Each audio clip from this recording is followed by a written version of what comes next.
salam sehat, salam SFD, semangat fraternitas Dina. Bagaimana kabar kalian? Ibu harap dalam keadaan sehat dan baik-baik saja. Hari ini kita bertemu di pertemuan yang ke-8 mata pelajaran geografi. Kali ini kita akan mempelajari materi mengenai proyeksi peta. Semoga kalian bisa menikmati pelajaran ini. Jangan lupa kerjakan tugasnya dan kirim tepat waktu. Terima kasih. Baiklah, kita hari ini sudah masuk ke pertemuan 8. Seperti yang barusan Ibu sampaikan, kita hari ini akan mempelajari materi mengenai proyeksi peta. Nah, kalau di minggu lalu kan kita sudah mempelajari bagaimana cara perhitungan skala, kemudian bagaimana cara memperbesar dan memperkecil peta dan skala peta. Adapun tujuan pembelajaran hari ini adalah setelah mempelajari materi ini, kalian dengan rasa ingin tahu dan penuh semangat mampu memahami perbedaan jenis-jenis proyeksi peta dan kegunaannya masing-masing. Baiklah, Ibu akan menjelaskan apa itu proyeksi peta. Proyeksi peta itu bisa diartikan sebagai kegiatan memindahkan garis lintang dan garis bujur dari bidang lengkung atau globe ke bidang datar atau peta. Nah, garis lintang dan garis bujur ini merupakan garis khayal yang terdapat di globe. Kita tahu globe itu kan merupakan bentuk tiruan dari bumi. Bumi kita ini berbentuk bulat atau bulat pepat pada sumbunya. Nah, jadi dalam globe tersebut, di globe tersebut ada garis lintang dan garis bujur. Garis lintang itu adalah garis horizontal, garis khayal yang bentuknya horizontal. Dia memisahkan antara belahan bumi bagian utara dan belahan bumi bagian selatan. Sementara garis bujur itu adalah garis yang vertikal. Dia itu membagi belahan bumi bagian bujur timur dan bujur barat.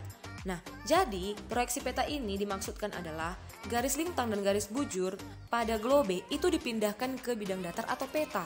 Peta itu sendiri kan sudah kita pelajari sebelumnya. Peta itu kan gambaran permukaan bumi dalam bentuk bidang datar. Jadi coba kamu bayangkan, globe, permukaan bumi yang ada di globe itu dipindahkan dalam bentuk bidang datar, yaitu peta itu sendiri. Nah, sama seperti peta yang terdapat di atlasmu. Misalnya kamu dulu waktu SMP atau SD pernah punya atlas, itu kan gambaran muka bumi dalam bentuk bidang datar. Nah, itu hasil pemindahan dari gambaran permukaan bumi dari globe.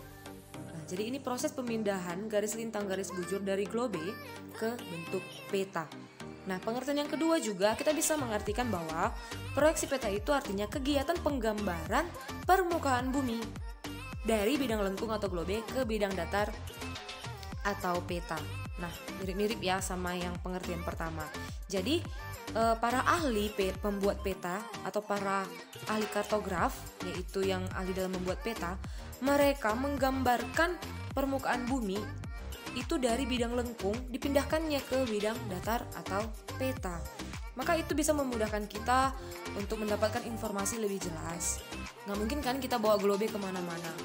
Atau misalnya kalau dari globe itu kita belum tahu wilayah yang lebih spesifik. Nah, kalau dari peta kita sudah lebih tahu wilayah yang lebih detail, informasi yang terdapat di situ juga lebih detail.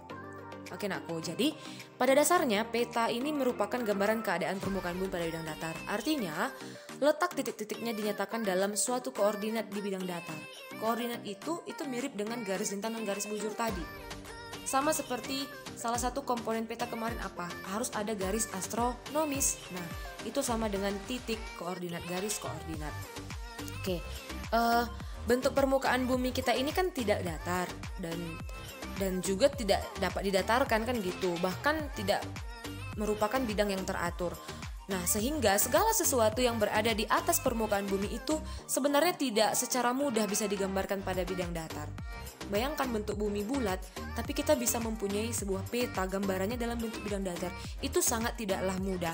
Makanya, untuk dapat menyajikan unsur-unsur di permukaan bumi tersebut, yang dari bidang lengkung ke bidang datar, maka dilakukanlah suatu transformasi, yaitu dengan menggunakan rumus matematis tertentu, dan inilah yang disebut dengan proyeksi peta. Nah, ini hanya bisa dilakukan oleh mereka yang sudah ahli dalam membuat peta itu sendiri. Oke, baik kita lanjut. Oke, ini coba diperhatikan gambar ini. Di gambar ini kan ada bentuk tiruan bumi, yaitu globe. Ini bentuknya bulat ya, bulat.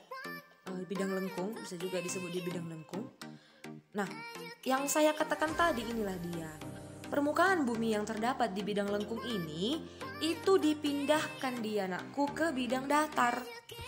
Sudah bisa dibayangkan ya, kalau misalnya globe ini kita buka dia, kita jadikan di dalam bentuk bidang datar. Nah, jadi yang dimaksud di sini adalah para ahli pembuat peta memindahkan bentuk-bentuk permukaan bumi yang ada di bidang lengkung atau globe, dipindahkannya ke bidang datar. Itulah yang disebut dengan peta. Makanya dia disebut dengan proyeksi peta. Jadi dia memindahkan segala sesuatu unsur-unsur yang terdapat di permukaan bumi ke bentuk bidang datar. Itulah yang disebut dengan peta, atau yang terdapat di atlasmu, kumpulan dari banyak peta. Nah, jadi secara spesifik dia bisa dibuat dalam bentuk bidang datar. Seperti itu. Baik, kita masuk ke jenis-jenisnya. Oke, sebelum ke jenis-jenisnya, di sini ada 3 aspek dalam memproyeksi peta yang harus diperhatikan. Yang pertama, itu adalah conform. Oke, artinya adalah bentuk di peta itu harus sesuai dengan bentuk aslinya di lapangan. Jadi bentuk permukaan bumi yang ada di peta itu harus sesuai dengan bentuk aslinya di lapangan.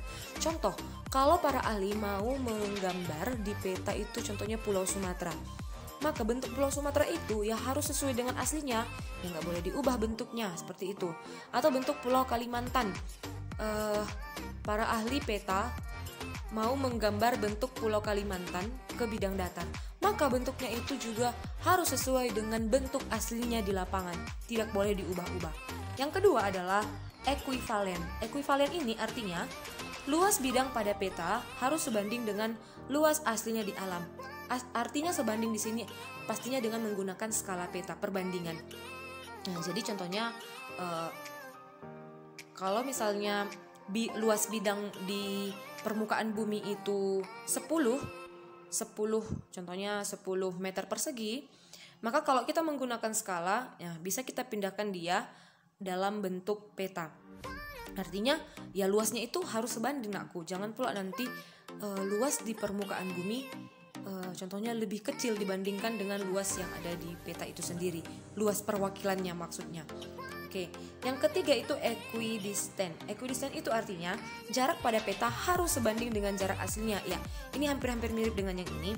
Dan ini juga membutuhkan skala peta. Jadi skala itu fungsinya adalah untuk perbandingan antara jarak pada peta dengan jarak aslinya.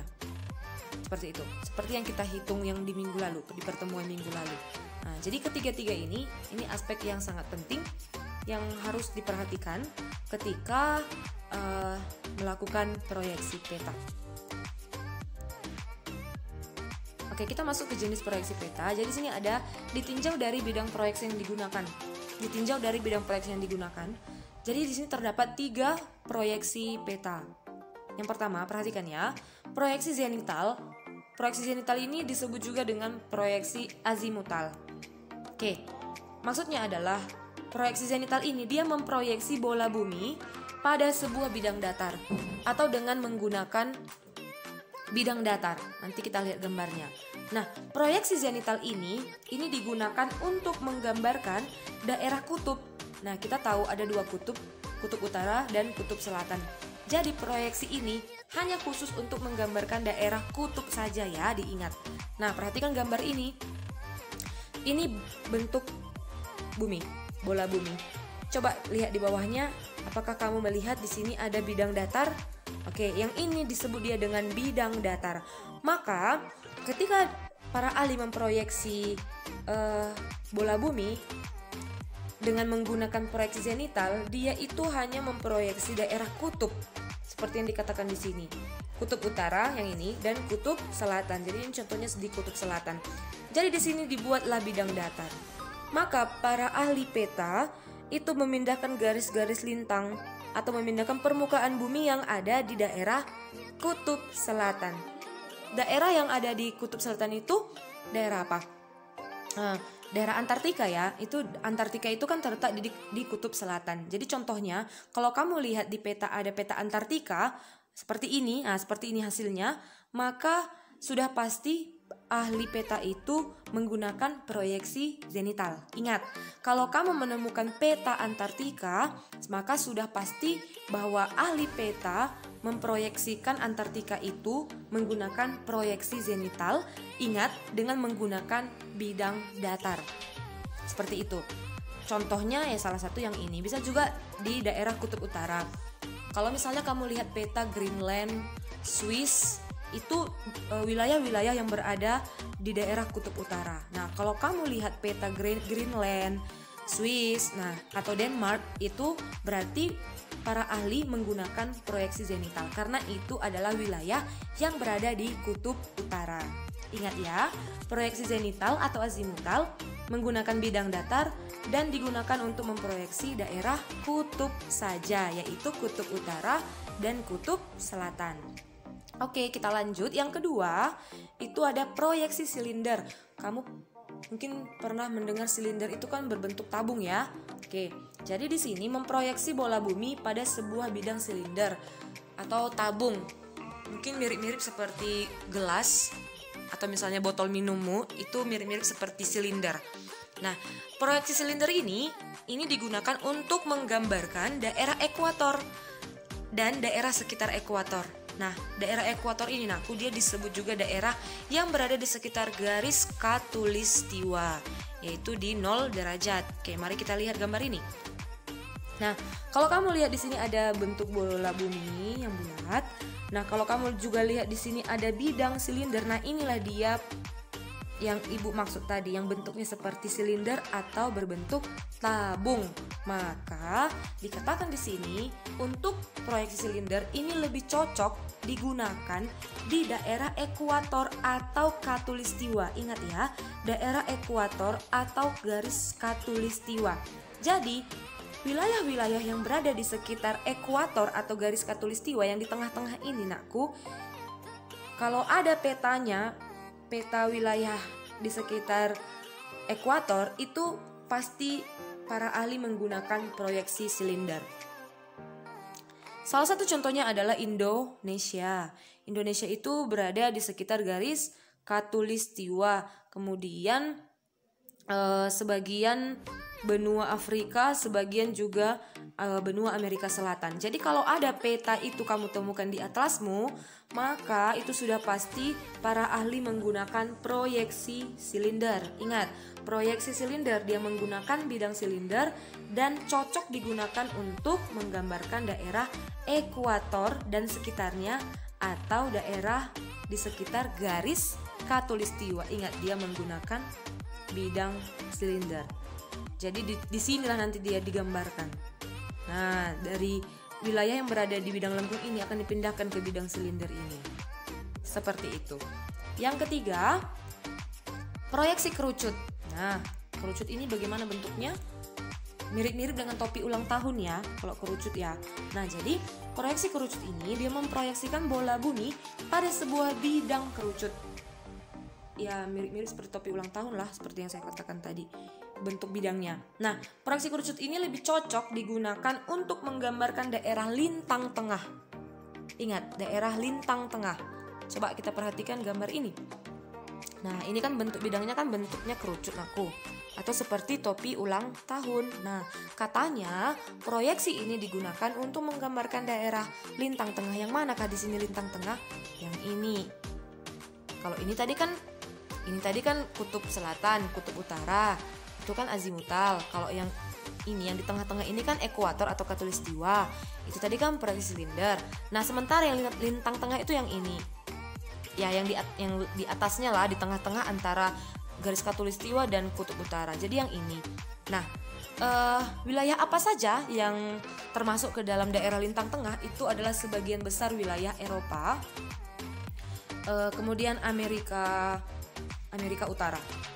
Jadi kalau ada nanti kamu temukan di atlasmu peta benua Eropa, kemudian ada Amerika Utara, pastinya si ahli peta itu dia menggunakan proyeksi kerucut. Jadi ingat, proyeksi kerucut dengan menggunakan bidang kerucut dan digunakan untuk menggambarkan daerah lintang tengah. Ingat ya. Oke, itu tadi berdasarkan bidang proyeksinya. Nah, sekarang berdasarkan kedudukan sumbu simetris. Di sini ada proyeksi normal. Garis karakternya berhimpit dengan sumbu bumi. Oke. Yang ini anakku maksudnya. Yang ini yang di gambar pertama maksudnya. Proyeksi normal ini artinya dia garis karakter ini, garis contohnya ini kan tadi proyeksi kerucut. Jadi dia berhimpit dengan sumbu bumi yang ini. Nah, jadi dia normal sih kalau dia menghadap, bentuknya itu menghadap ke bawah. Normal sih, normal. Contohnya kalau topi ulang tahun ya bentuknya seperti itu. Bentuknya normal seperti ini. Itu maksudnya proyeksi normal. Kemudian kalau proyeksi miring, ini gambar yang kedua yang ini. Kalau proyeksi miring ini dia itu sudah lebih ke bentuk horizontal ya, miring dia. Jadi dia akan memproyeksi wilayah yang di sebelah sini, belahan bumi bagian barat yang ini. Kemudian ada proyeksi melintang. Oke, seperti gambar yang ketiga yang ini lebih spesifiknya. Jadi dia itu sekitar 45 derajat dari kutub utara atau 45 derajat dari bujur barat. Jadi bentuknya agak serong. Nah, jadi sebenarnya gini, ini bukan hanya proyeksi kerucut saja, tapi proyeksi silinder juga bisa, proyeksi azimutal juga bisa. Jadi proyeksi silinder juga bisa normal, bisa juga miring seperti ini. Ya, bayangkan saja di sini bentuknya silinder miring, bisa juga bentuknya melintang.